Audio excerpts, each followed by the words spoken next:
Those who are intervening in your world today want to gain control of this world for obvious reasons and for reasons that are not so obvious. They see this world as a great prize, rich in resources, governed by a race that they believe is unruly and unworthy to be the stewards of such a wondrous place.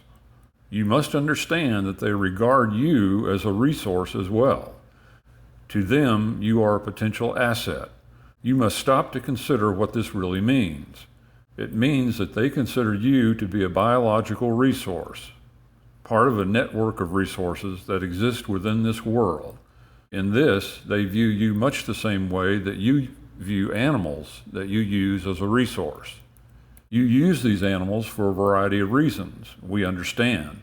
This is common in the greater community in worlds where such animals can be used as a food resource. We understand that you use your animals in many different ways to provide many different kinds of benefits and substances and so forth. This is how you appear to those who are visiting your world, to the intervention. They do not consider you their equal. They consider you their resource. What you may not understand is that each year thousands of people are taken and not returned to the world. These people are not simply conditioned, they are kept. Some of them perish in captivity. Some of them do not survive the process of their capturing. Some become sick and die. Those that cannot survive and are still seen as useful to the intervention are used as a biological resource. That means that their blood, their body parts, everything is used according to its value in the greater community. In the greater community, biological resources such as blood, plasma, DNA, bone marrow, skin, and body organs can be used for their chemical substances. From these, medicines are made. From these, new life forms are bred. These substances are valuable commodities in certain parts of the greater community. If those who are captured and not returned survive, they will be used for other purposes. Should the intervention gain complete control of your world, many people who are considered to be undesirable or who do not fit into the social patterns established through the intervention will be used as biological resources in this way. Perhaps this is shocking, but you can understand this, for this is how you treat your animals as biological resources, to be used for food, for clothing, for medicines, for fuel. In the greater community, biological resources are very valuable because they can be used and altered for a variety of purposes, as we have mentioned, for medicinal purposes, for life support purposes, and for the breeding and generation of new species. This is why many of your animals are taken. They are not simply taken to provide blood products for the interbreeding program. They are taken because these blood products themselves are highly valuable and can be traded very successfully. In technological societies, such as the collectives, biological resources are extremely valuable and difficult to find in the greater community. Your world is viewed as a biological storehouse. So while the visitors want the mineral resources of your world, they also want things that are much more elemental to the needs of life.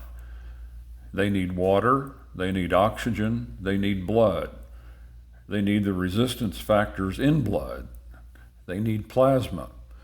They need the biological elements that constitute life and that are fundamental to life everywhere.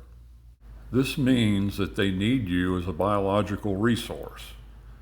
It is one thing to consider that your world will be used to serve other powers, but the idea that you will be used to serve other powers is another matter altogether and represents a further violation of your fundamental rights. This, of course, is entirely hidden from their public agenda. Those that they persuade to become their adherents and their representatives will never be told these things. Part of their pacification program is to assure you that they are here for your good and for your redemption and for the preservation of the world. But as we have so often said, it is the preservation of the world for their needs. This, of course, would never be revealed to those who are being pacified or to those who even today may stand as representatives and apologists for the intervention. But this is so very true. You may wonder, where have all the people gone who have disappeared and not returned? Did they all run away? Some indeed were the victims of human violence. Some indeed have run away. But we are talking about many people worldwide who have disappeared without a trace, without a clue. We know this because this is evident in the collective's intrusions in other worlds. Somehow, mysteriously, individuals begin to disappear at the early stages of these interventions, and people who recognize that these disappearances are happening will think it is due to the normal but unfortunate circumstances within their own cultures. Should the intervention take full hold and an occupation be established here completely, then the human population will be reduced into an efficient working class. How will this be accomplished without producing outrage and revolution among the human population? It will be accomplished through the disappearance of people. It will be accomplished by the isolation of those who are considered to be uncooperative or dissenting. They will be taken away, to be seen no more. And while there will be the appearance of normalcy in human affairs, behind the scenes everything will be changed and will be managed by a different set of powers.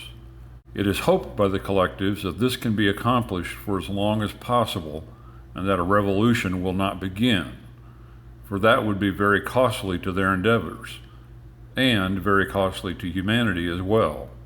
The visitors are here to do business. You are part of the business. Your hands, your eyes, your reproductive organs, your blood, your plasma, your biochemistry, this is all part of their business. To them, you are like intelligent livestock, useful, interesting, and commercially important. At the outset, they will treat you with deference, those of you who may encounter them face to face, but they will give you no power. They will not give you a choice. They will only try to convince you of the wisdom of their ways and the necessity of their presence in the world. And should you decline or should you resist, they will make life difficult for you, or they will discard you for later use. Some of those, we understand, who have not returned to the world were those who fought against them and were eliminated as a result. How do we know these things? We know them because we understand the collectives. We understand their legal commerce and we understand their illegal commerce. They want to use every part of the world, and they want to use every part of you, just like you want to use every part of the cow or the sheep or any other domesticated animal that you breed for your own purposes. In their attempt to breed a new leadership for humanity, a hybridized person, they need all of these biological resources that we are describing. What we are speaking of here is the most hidden and secret part of their agenda, the part that they will never reveal to you willingly, the part that you may never see without great assistance. This is the most secret of their activities. They sell biological products on what you would call a black market in the universe. But the value of these products and the demand for them is indeed significant.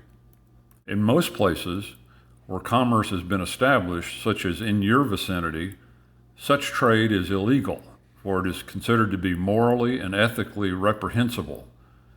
But with so many technological societies existing in the universe, and biological resources such as exist in your world being rare as they are, the demand for these fundamental elements is considerable. Many technologically advancing nations have outstripped their own world's biological resources to the extent that they must find them elsewhere, and they must trade and barter for them as one of their primary endeavors. This is not simply food products, minerals and metals and elements such as this. It is also the need for biological products such as we have described, which are abundant in your world and which are abundant within the human family.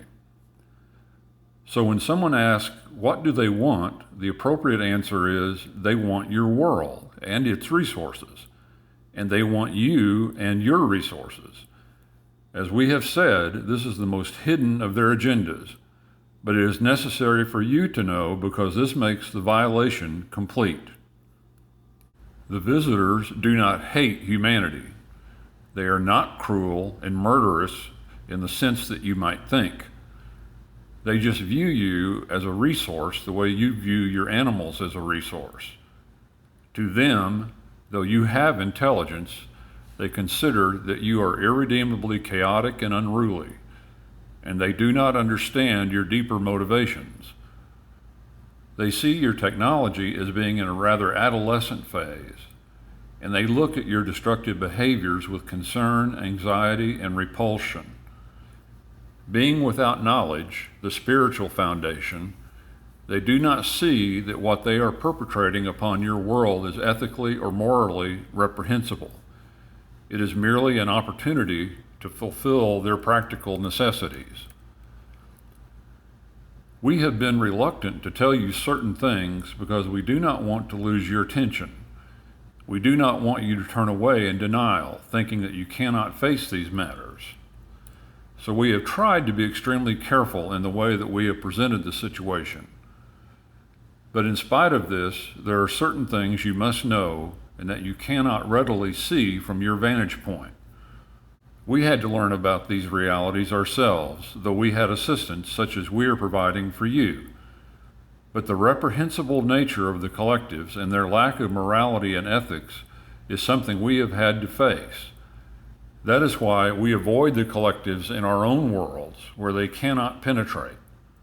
There are many nations in the universe that have created alliances to protect themselves from collectives such as these, particularly in well-inhabited areas of the galaxy. This is why many of the collective's activities are governed by trade unions and regional governing powers and authorities. They are held in check by many other forces who do not want to fall under their persuasion or their control. Even many of their trading partners look at them with anxiety, and even if they are forced to engage in commerce with collectives, they must protect themselves from the collective's influence. To know more, visit alliesofhumanity.org and newmessage.org.